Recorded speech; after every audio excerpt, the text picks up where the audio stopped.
Hello మామాస్, 'Mirai' teaser review కుమ్మింది. Last shot అయితే mental mass. Last year box office దగ్గర 'హనుమాన్' సినిమాతో ఊహకందని విజయాన్ని సొంతం చేసుకుని మాస్ రచ్చ చేసిన యంగ్ హీరో తేజ సజ్జా తర్వాత చాలానే ఆఫర్స్ రాగా వాటిలో బాగా ఎక్సైట్ అయి చేసిన 'మిరాయి'ని సెలెక్ట్ చేసుకోగా ఈ ఇయర్ సమ్మర్లో రావాల్సిన ఈ సినిమా పోస్ట్ ప్రొడక్షన్ పనులు పెండింగ్ వల్ల రిలీజ్ సెకండ్ హాఫ్కి పోస్ట్పోన్ అవ్వగా ఇప్పుడు సినిమా రిలీజ్ డేట్ను కన్ఫర్మ్ చేస్తూ అఫీషియల్ టీజర్ని కూడా రిలీజ్ చేశారు. టీజర్ చూసిన తర్వాత సినిమా మీద ఉన్న అంచనాలన్నీ కూడా 'హనుమాన్' మూవీ లాగానే భారీగా పెరిగిపోయాయని చెప్పాలి.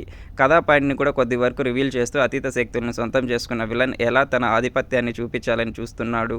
ఈ క్రమంలో అందరినీ కాపాడడానికి సూపర్ యోధ అయిన హీరో మిరాయ్ అనే ఆయుధంతో ఏం చేశాడు, ఆ అడ్వెంచర్ ఏంటి అనేది అసలు కథ. టీజర్లో చూపించారు. విజువల్స్ అన్నీ టాప్ నాచ్ అనిపించేలా ఉండగా గ్రాడియర్గా ఎక్సలెంట్గా మెప్పించిందని చెప్పాలి. ప్రొడక్షన్ వాల్యూస్ కూడా టాప్ నాచ్ అనిపించేలా ఉండగా బ్యాక్గ్రౌండ్ స్కోర్, టీజర్ అన్నీ పర్వాలేదనిపించేలా ఎలివేట్ చేసింది.